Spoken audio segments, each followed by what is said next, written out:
Ngobrol-ngobrol, ternyata yang ngobrol itu personil semua. Anjing, dulu pernah sepatu gue hilang tuh PS tuh, anjing. Awalnya selalu panas kalau di sini. Kan mainnya gitu di kota-kota.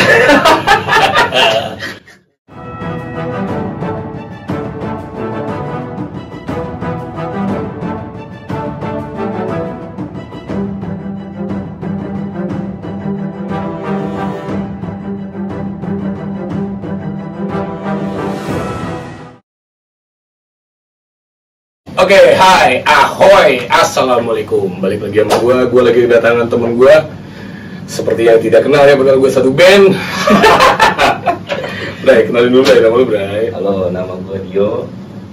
Dan gue satu band sama Mas Boy ya. Cuman di sini kita pura-pura nggak kenal.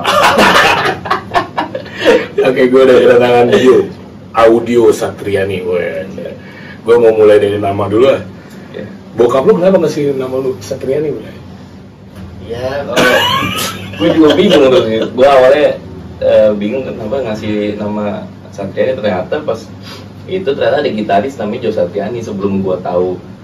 Oh, Satriani. Lu masih kecil lu? Masih kecil, terus gue searching ternyata oh ini yang Joe Satriani itu gitu. Ternyata bokap gue ngefans sama Joe Satriani gitu. Makin kasih nama Satriani, ada Satrianinya gitu. Kalau kalau dinamain Jojo ntar boleh banget ya. Ya, tapi untungnya jadi gitaris. Untungnya tuh. Tapi awal pertama lu ngeband emang langsung gitaris? Sebenarnya sih kalau mengenal musik sih drum gue dulunya.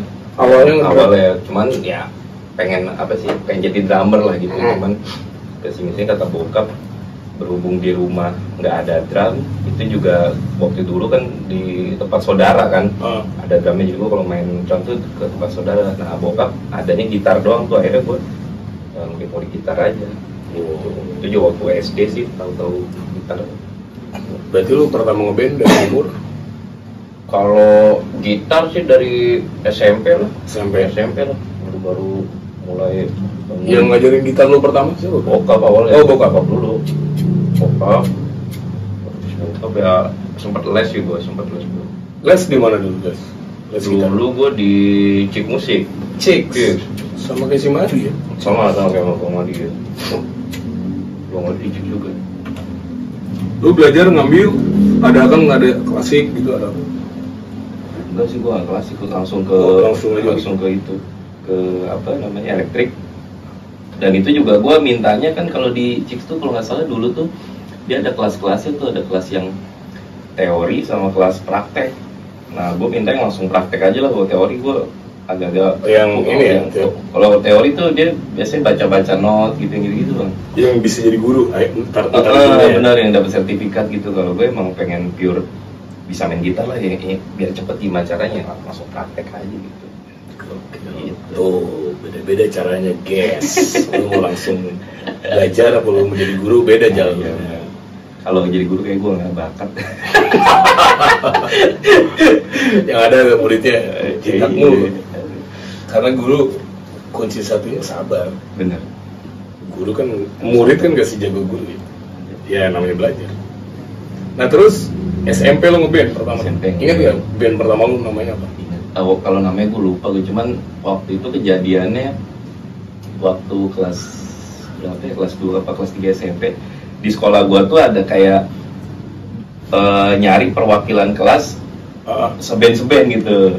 Oh, manggungnya di acara perpisahan SMP gitu. Nah akhirnya gue lihat temen gue ada bakat band. Nah itu gue lagi proses belajar gitar juga gitu, jadi masih belajar. Akhirnya gue ngajakin, itu lucu juga tuh kejadiannya. Jadi ada 5 orang tuh, gue bilang ada yang bisa main drum, bass, atau sama nyanyi nggak gitu. Terus yang 2 ini dia bisa main gitar semua bang. Jadi gitar di gitar itu ada 3 tuh. Kata gue anjing gimana cara ngeband gitar ada 3 main drum gak ada yang bisa nih. Udah singkat cerita selesai nyari akhirnya dapet tuh. Akhirnya ada yang ngalah tuh yang dia main gitar. Ada gue aja ngedrum gitu.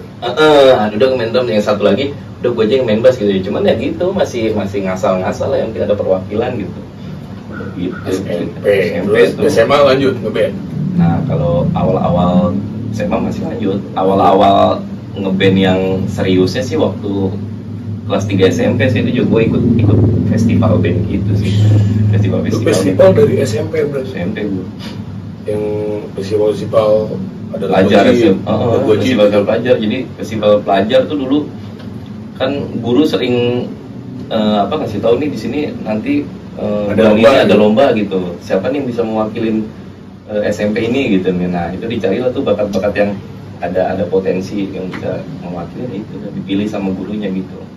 Kalau zaman itu lagunya apa bro? Lagu wajib lah. Zaman lagu yang hits lagunya. Kalau zaman dulu ya gitu kayak ini bang ya power metal yang gitu. Kalau bulenya Dream Theater yang gitu. Cuman kan gue nggak bisa juga kan main-main kayak gitu kan. Jadi paling lagu-lagu biasa cuman gue aransemen gitu. Kayak gitu loh. Nah itu kalau festival emang gitu guys. Jadi si musik kalau lu aransemen punya nilai lebih, punya poin. Biasanya dipacunya untuk mengaransemen lagu. Benar, kalau festival gitu. Juara. Waktu awal itu alhamdulillah tuh langsung juara tuh, mungkin karena saingannya jelek-jelek ya apa? Iya, maksudnya apa ya? Maksudnya kualitasnya juga karena mungkin yang agak mendingan band gue gitu. Soalnya band gue caur juga sih. Ya udah juara tuh. Alhamdulillah juara. SMP udah juara. Juara 1 tuh waktu itu. Ingat banget tuh awal-awal ikut festival pelajar tapi kelasnya masih kelas pelajar SMP. Nah, terus SMA lu lanjut tuh festivalan udah. Bandnya masih itu enggak? Beda. Beda lah. Beda lagi. Festival yang agak pro lah, umum gitu. Nah, kalau yang umum gue mulainya zaman tahun berapa ya? Tahun 2007 lah. Nggak salah 2007. Tapi gue sebenarnya gue masih SMA, cuman gue memberanikan diri untuk ikutan festival yang umum gitu. Nah salah satunya ketemu sama si Pitoy. Orang pelek lu. Kalau lu bandnya apa? Bluetooth namanya dulu. Bluetooth. Lumayan tuh, terkenal juga tuh kalangan festivalan. Ada YouTube-nya masih ada? Wah lupa gue. Enggak, lu pernah lihat ya di YouTube ada gitu? Ada sih dulu, cuman nggak tahu dia masih ada. Coba cek. Bluetooth band festival. Umur ikut Asian Beat yang gitu-gitu ya. Asian Beat ikut yang lumayan lah. Cuman kalau Asian Beat gue nggak lolos sih, kalah sama bandnya Pito. Iya orang itu lebih jago ya. Gila. Tuker-tukeran alat musik. Pijit gitar. Aku sirkus banget. Seru banget. Semi sirkus ya, tapi ya bandnya dia tuh. Poinnya kan gitu. Memang pada saat itu langka sih bang kayak gitu kan. Karena yang mencetuskan itu kok nggak salah ya itu si Benepito itu dulu tuh. Oh trik-trik yang basis main gitar. Iya yang gitu kalau setahu gue ya gitu. Nah dari situ loh orang pada ngikutin tuh trik-triknya si Rempeyek gitu. Kalau zaman gue kan old school ya, gitar dibalik. Gitu lah. Itu kan udah biasa kan kalau si Pito main keyboard. Iya terus gitu. Gitarisnya main apa gitu. Gue nonton juga tuh Rempeyek di YouTube tuh. Gila gue bilang. Kayaknya suruh main gitu lagi nggak bisa tuh sama kayaknya copet udah nggak selincah dulu. Oh itu singkat lah itu cerita flashbacknya. Sekarang gue mau tanya ini, pertama kali lu jadi musisi kafe sama band apa? Oh musisi kafe. Ini main di kafe tuh sama band apa? Sebenarnya cabut-cabutan sih bang kalau gue dulu. Project. Jadi maksudnya kalau dibilang istilahnya ngejablay lah gitu. Jadi gue kayak gitu gue sebenarnya nggak punya band tetap sih dari awal mulanya malah nggak punya band tetap. Nggak punya gue. Misalnya awal mulanya tuh jadi temen gue ada yang ngajak gitu ya, lo mau main. Di mana pertama kali lu main? Di Bekasi, ada di hotel apa nama itu? Gue lupa ya. Ada dulu tuh ada hotel di Bekasi tuh. Itu lumayan cair tuh tapi terselubung gitu. Kalau di depan tuh nggak kelihatan ada ininya, barang aja pas begitu masuk buset. Lumayan tuh om sama ininya. Nah kan lu jadi musisi, jadi main di kafe tuh ngamen lah istilahnya. Ada tabrakan nggak sih di jiwa lu? Anjing gue dari festivalan, gue jadi bawain lagu acak-acakan gitu, lagu apa aja lu bawain. Ada nggak sih tabrakan di hati lu sebagai ya awalnya gitaris, gitu? Awalnya mungkin iya, cuman karena pengen kebutuhan juga sih, jadi pengen lebih ke kayak nyari duitnya, coba nyari duitnya selain Jauh biasa. dari situ. Pada saat itu festival udah mulai jarang juga bang, Oh. gitu. Waktu tahun-tahun berapa ya, 2010 ke atas udah mulai jarang tuh sebenarnya Iya sih, festival band udah itu. nggak ada festival. Jarang. Nah dari situ tuh gue baru putar-putar gimana caranya biar masih tetap main musik tapi menghasilkan gitu. Nah akhirnya terjunlah di dunia kafe gitu. Lu awal mulanya. Ada cerita konyol nggak? Lu bantuin band nggak tahu lagunya aja. Wah iya waktu itu jadi ada drummer, ada diajakin temen gue kan drummer sama si Dwi itu. Gue bilang, wih lu kalau ngeband gitu reguler di mana sih kafe? Ada ya gini-gini. Kenapa lu mau? Pengen sih lagunya apa aja sih, langsung dikirim dong 100 lagu apa?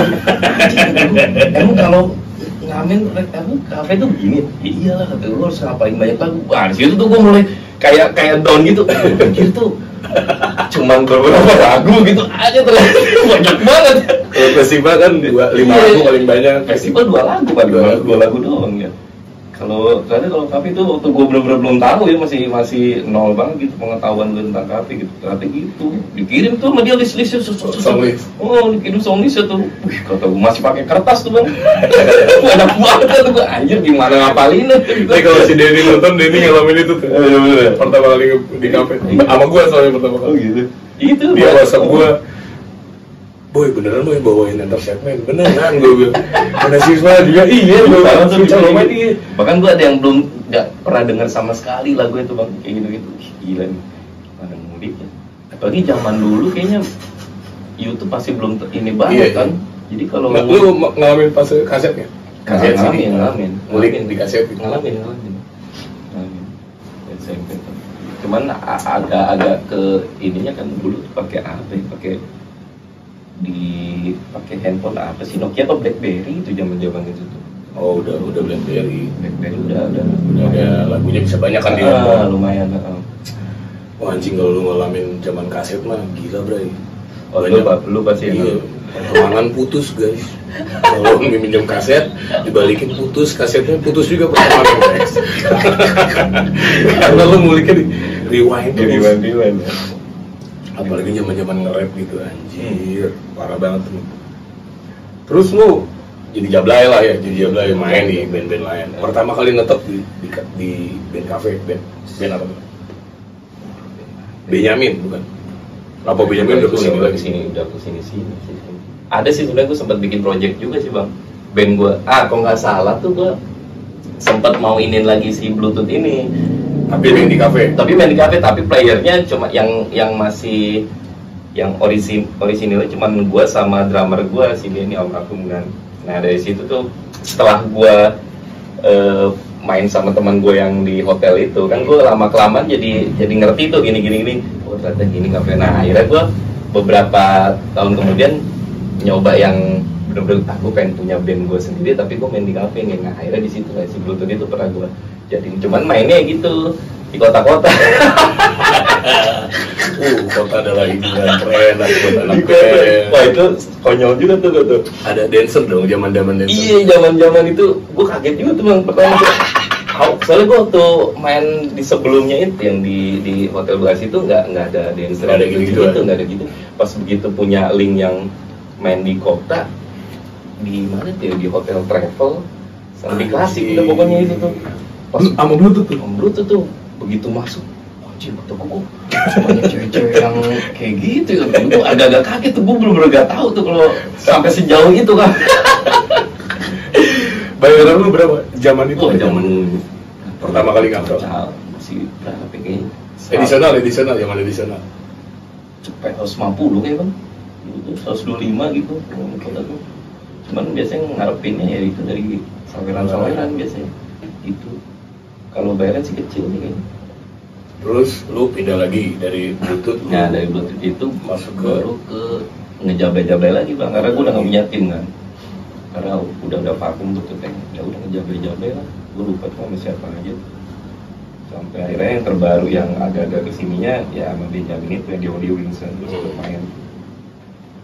Enggak lama juga. Salah satu band Holy Wing juga nih. Dulunya. Sekarang tempatnya udah tutup Holy Wing. Pada saat itu tutup. Buka lagi. Ganti lama. Sekarang udah ganti lama, dibuka lagi. Nah kan lu lewatin fase banyak tuh Le. Yang ngeyakinin lu kalau jadi musisi kafe adalah pilihan hidup lu di fase yang mana? Pas lu merit, pas lu apa gitu? Kayaknya pas itu. Pas begitu gue mulai menentukan tuh ya pas gue merit mungkin karena kebetulan juga cuma kalau dikunci. Ada tamu guys. ada tamu dulu. Beri jajan. Terus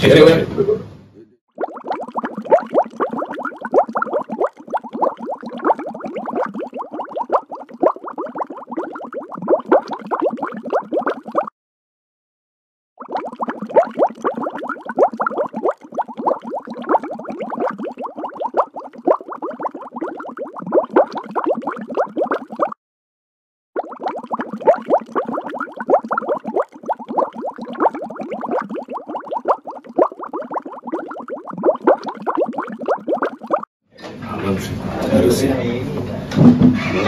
Aman. lanjut.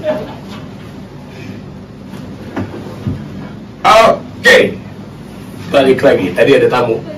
Tamunya pada di luar. Gerah kamarnya. Hawanya selalu panas kalau di sini. Kamar bujangan. Balik lagi, Bray. Ya. Di fase mana lu nentuin kalau musisi kafe jadi jalan hidup? Ya di fase merit sih biasanya itu gitu kalau gue gitu. Jadi karena gini juga sih Bang, karena mungkin karena gue juga cuma bukan yang kuliah tinggi gitu ya, maksudnya yang cuma tamatan SMA juga dengan nilai yang sangat bagus gitu ya. Jadi gue mikir kayaknya gue nggak mungkin nih kalau buat bukan bakat gue gitu kalau kerja kantoran dan lain-lain gitu ya. Jadi dan kebetulan gue dari dulu juga emang main musik senangnya gitu. Jadi ternyata di musik itu juga kita bisa menghasilkan gitu loh. Jadi gue kayak ngeliat teman-teman gue, gila si ini padahal main musik kok bisa beli ini, bisa beli itu. Nah gue itu jadi acuan gue juga tuh sebenarnya. Coba gue, nah dari situ akhirnya gue coba udahlah gue serius aja di musik mendingan gitu. Jadi titik utamanya memilih musik adalah ketika fase hidup lu juga mempunyai resiko yang lebih tinggi. Bukan resiko tinggi sih, maksudnya memerlukan kebutuhan benar gitu. Karena merit otomatis lu bakal punya istri, harus lu hidupin. Habis merit punya anak, lu harus punya duit juga buat menghidupi mereka. Betul. Nah terus lu jalanin nih, lu ngalamin gak gaji band lu anjing kurangnya gitu? Ngalamin yang misalnya biasa kita main full gitu, tahu kita cuman seminggu cuma sekali 2 kali itu kan ngaruh banget tuh ke dinamika gitu ya. Karena kan udah kadang kita udah ngitung-ngitung gitu Bang, kita main seminggu segini nih, gue dapet penghasilan segini dan gue punya cicilannya segini misalnya. Jadi gue udah ngitung-ngitung tuh, jadi begitu hilang 1 atau 2 jadi kan pusing ya, jadi mikir lagi kurang lagi duitnya gimana, cari tambahannya gimana, itu loh ke situ. Itu ngalamin banget. Sampai sekarang pun mungkin masih kayak gitu sih gitu. Cuman kan karena kita udah tahu triknya ya, jadi enjoy aja gitu. Jadi intinya adalah uang yang lu dapat gimana caranya lu nge-manage-nya. Nah, cara manage aturnya, misalkan cicilan lu ini atau mungkin lu perbanyak lagi pertemanan, siapa tahu dari link baru dapat event kayak gitu. Ya paling gitu sampingannya ya benar sih, dari event gitu. Dari link pertemanan aja. Harus gaul. Benar. Kalau jadi anak band harus kudu gaul, banyak temen ya. Kalau kita temennya dikit di dalam dunia band apalagi kafe udah susah tuh, bener. Cari link tuh udah susah. Bener. Link kadang-kadang membuka rezeki. Bukan kadang-kadang, kebanyakan lah. Jadi kita emang harus gitu Bang. Jadi kita misalnya temen kita main gitu, kita ya nongkrong lah gitu. Nah itu biasanya tuh jadi ngebuka rezeki, ada aja tiba-tiba tahu baru ya. Tiba-tiba lu main di mana yuk gini-gini nih, pasti nanya tuh di sini oh gitu nih, kebetulan gue gitaris gue nggak bisa nih. Nah itu kadang kayak gitu tuh, sering banget kayak gitu tuh. Oh yaudah sih boleh gue bantuin, lumayan itu kayak gitu. Berarti hampir semua lah teman-teman sama lah, teman-teman yang datang ke sini ceritanya adalah ada poinnya utamanya pertemanan nomor 1 guys. Dan pertemanan itu kalau bisa ya, lu benar-benar dikenal baik. Cacat. Karena kepercayaan tuh. mulutnya rombeng. Iya, cepet banget tuh nyebarnya tuh. Jakarta tahu Lah sehari dalam doang. hitungan berjam-jam sehari udah langsung. Susah tuh kayak gitu. Pencapaian lu apa ya? Selama lu memilih musik jadi jalan hidup, apa misalkan yang sampai fase sekarang lah, apa sih pencapaian yang udah lu dapet yang paling lu syukuri lah? Maksudnya apa, materi atau begini? Bisa materi, Oh, bisa ya. keluarga, Ya, anak ya, ya. buah sehat gitu kan. Nah, itu pencapaian nomor satu lah pasti. Ya, pencapaian itu yang penting keluarga gue bisa makan, maksudnya anak gue sehat, istri gue juga sehat gitu. Itu termasuk pencapaian yang ya lumayan berhasil lah. Dan di samping itu ya akhirnya kan gue misalnya dari dulu gue pengen punya gitar ini nih, punya gitar efek itu. gitu. Nah itu salah satu juga tuh Satu membeli gitu ya. akhirnya kesampaian. Nah, itu alhamdulillah banget tuh dari apa ya, dari payah gue main musik terutama di kafe gitu, akhirnya gue bisa beli sesuatu yang dulu gue pengen gitu. Kalau konflik misalkan fase lu ngelamar cewek gitu, ada nggak sih? Ngelamar Ngapain lu kawin sama anak band gitu kan? Oh. Kayak gitu tuh, Bro. Ngalamin nggak? apa udah terbuka gitu? kayaknya enggak sih kalau Enggak. sekarang sih bang.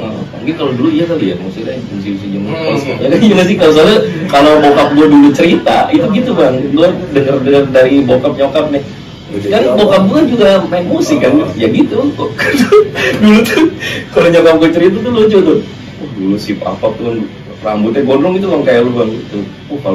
Kalau datang ke rumah nih, ke rumah ibu tuh udah pasti dijudge udah gak bakal bener. Main sama anak band, tukang mabuk segala macam, maksudnya image-nya tuh udah bener-bener jelek banget gitu. Iya benar. Karena identik mungkin ya, tahun-tahun dulu tuh ya serem-serem gitu mungkin ya. Berarti peradabannya udah bisa. Cuma kalau sekarang sih lebih mungkin lebih terbuka juga sih, karena banyak media yang kelihatan gitu. Oh, anak. Berarti kalau lu yang baru ngeband mungkin nggak bakal ngalamin seribet kayaknya nggak bakal deh kalau orang-orang dulu lah. Iya, Lamar cewek ditanya kerjaan lu apa. Wah itu iya benar. Capek itu. Yang zaman dulu pasti kayak gitu. Kalau sekarang udah sih gini. Nah, terus berarti anak sehat, keluarga sehat, alhamdulillah ya. Alhamdulillah. Kebeli apa yang lu mau. Bonus lah. Hal-hal yang jerih payah yang menurut gue itu pencapaian lah. Pencapaian. Iya. Nah terus, lu kan udah memilih jalan hidup ini nih. Seyakin apa sih kalau ngeband itu ini tuh jalan hidup lu? Kalau gue nggak pernah mikir yang aneh-aneh sih, maksudnya gue jalanin aja gitu, enjoy aja gitu, karena rezeki mah kan udah diatur ya. Jadi kita mau kita kerjanya bagaimana, kalau misalnya udah ditentuin rezekinya segitu ya segitu gitu. Jadi gue cuman yang penting nikmatin hidup aja. Kerjaan gue sekarang kayak gini ya gue jalanin aja gitu. Kalau rencana ke depan, misalkan nih kayak gue kan udah 40 lewat, kan lu pasti sampai di titik yang kayaknya gue udah nih sampai sini. Kan orang generasi kan anak band baru lagi, terus kemampuannya juga mereka kadang-kadang cinta kan, kita udah jago gitu kan, gini-gini kita suka lihat. Lu ada rencana apa sih sama bini lu? Apa lu Kalau nggak pengen apa gitu? apa ya? Usaha apa? Mungkin bisa jadi sih Pak, mungkin kalau nggak ngeband lagi mungkin pengennya usaha sih gitu. Karena kan dulu juga sempet Rental PS. ini rental PS kayak Ya, parah banget itu. Dulu pernah sepatu gue hilang tuh dari rental PS tuh, anjir. Baru beli beberapa bulan hilang, sialan tuh. Makanya jadi trauma gue kalau ke rental PS. Ada sepatu bagus tuh. Apa rencana lu apa? Sama bini sempat ngobrol-ngobrol? Kalau ngobrol sampai sejauh itu sih belum sih Bang. Belum. Cuman mungkin kalau misalkan kejadian mungkin bakalan dagang sih, kalau gue dagang usaha lah, entah itu online atau apa. Oh, ada basic dagang juga keluarga ya? Ada kebetulan, makanya pas kejadian yang waktu COVID juga kan gue sempet nggak kita gua doang, kita semua sempat drop tuh, benar-benar kagak ada manggung, nggak ada duit, nggak ada buat main. Nah akhirnya gue coba untuk bantu keluarga gue. Nah itu sama bini gue tuh. Bini gue juga udah lagi hamil anak gue. Di dagang-dagang bantuin, wah seru banget tuh. Ternyata udah waktu itu kayak kita bisa nih kayak gini. Mungkin kalau ke situ. Jadi ternyata pandemi itu adalah titik balik lah. Mungkin kita lulusan yang lulus agak lumayan lah. Karena dengan anak bini saya juga kita udah lulus sebenarnya. Nah terus berarti lu tetap optimis lah ya, hidup lu di musik optimis sambil lu ngerangkai masa depan lu ntar. Ya, kalaupun lu mau usaha udah ada obrolan dikit-dikit itu pelan-pelan lah. Nah terus ini pertanyaan terakhir dari gue nih ya. Anak lu kan main di kafe nih. Lu pernah berpikiran gak musisi kafe itu penting gak sih punya karya? Wah itu penting lah. Gak hanya musisi kafe, penting lah. Ya kan kalau artis ya iyalah emang bikin lagu kan. Kalau kita nih musisi kafe bikin karya, sudut pandang gua kan waktu gua bikin lagu yuk, mereka semua jawab ayo nih band gua nih. Tapi gua nggak tahu alasan pribadinya apa. Nah itu pengen dia tanya sama lu, apa sih? Apa dasar dari pribadi lu? Lu ngomong ayo kan? Itu apa penting banget? Ya menurut gue sih kalau karya mah, kalau buat musik kan, kalau menurut gue penting sih bang.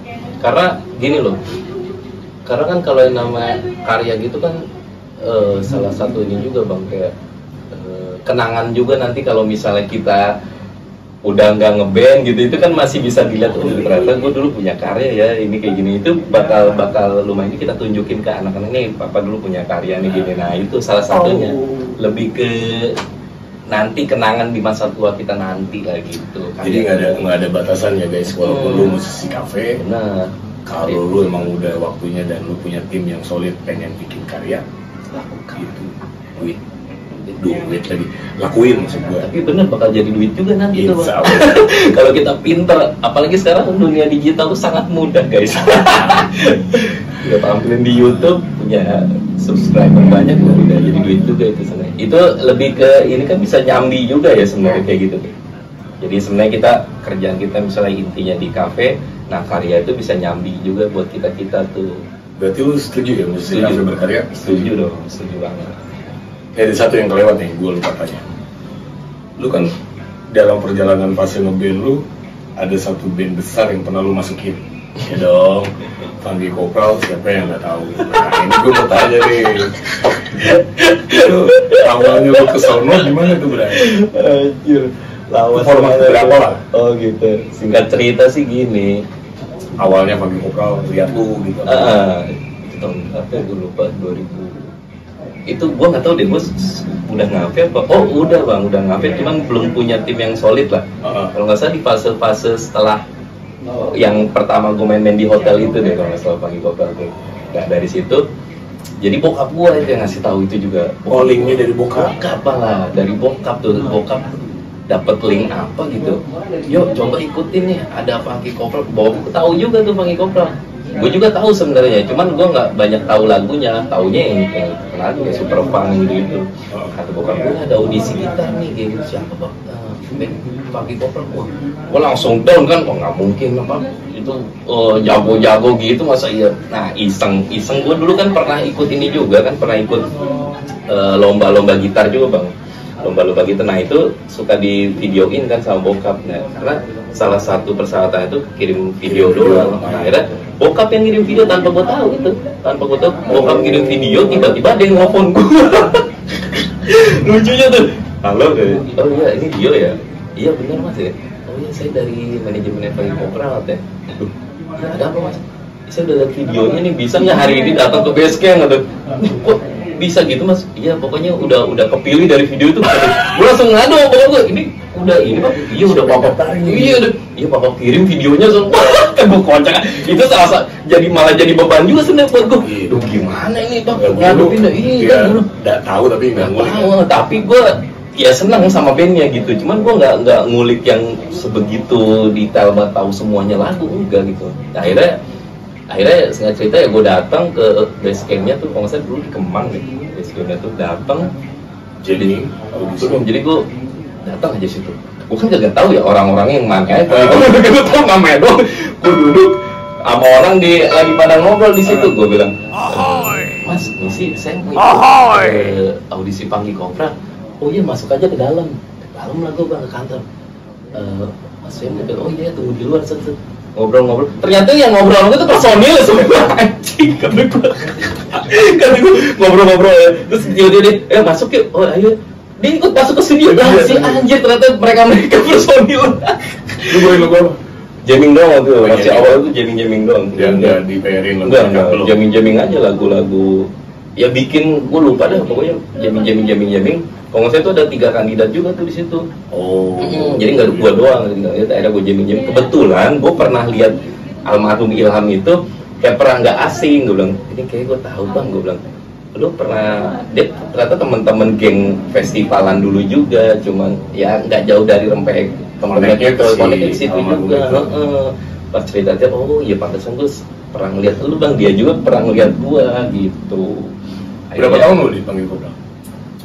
Dari tahun 2000 berapa ya?